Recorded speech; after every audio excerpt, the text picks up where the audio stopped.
3 კვიცი გვყავს. აი ეს ყველაზე მატრაკვეცა. რამე ისეთი სიტყვები არის, რაზეც რეაგირება აქვს. ნუ თუ მიაჩვევ კი, სმენა ძალიან კარგია. მოძრაობებზე უფრო აქვთ. გახედვნის პროცესი როგორია? რთული პროცესი არის და დიდი ხნის. მე მგონი ყველა ჩვენთაგანში თითო ცხენი ზის. აი ეს არის ყველაზე ფუკიანი. გასახედნი არის. ეს არის 4 წლის. აი დღეს დილით გავიდნენ და მოახერხეს კიდე უკვე კოტრიალი. უყვარს როცა ეფერები. კი.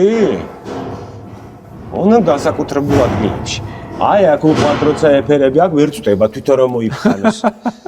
აქაც ცოტა უჭირს. აი აქ უყვართ ძალიან. აი აქაც უჭირს ისა. აი მიდი. ხედვა როგორი აქვს? ძალიან კარგი. და პრაქტიკულად 360 ნუ ხა 360-ით ერთ თვალზე ვერ ექნება. ორივე თვალით 350 აქვს? კი, ორივე ერთი ბრმა წერტილი აქვს შუაში, მარტო აი ერთ ადგილას. დანარჩენი ყოველთვის ხედავს. აი, სადღაც აქ მესამე თვალია. ამიტომ ყოველთვის გვერდიდან უნდა მივახლავდე. ძალიან სოციალური ცხოველია. მარტო არ უყავს ყოფნა. ამიტომაც პრინციპში ყავს ბევრი ცხენი. ერთად უფრო კარგად გრძნობენ თავს, ხო? კი, რასაკურველია, იმიტომ რომ ჯოგის ცხოველია. სხვათა შორის ბევრ ევროპულ ქვეყანაში აკრძალული არის მარტო ერთი ცხენის ყოლა. კი, რასა. ან მეორე ცხელი უნდა იყიდოთ, მაგრამ ან უნდა ყავდეს და გაგეცინება რა. თხა. რატო? აი თხასთან კომუნიკაციაში შედი.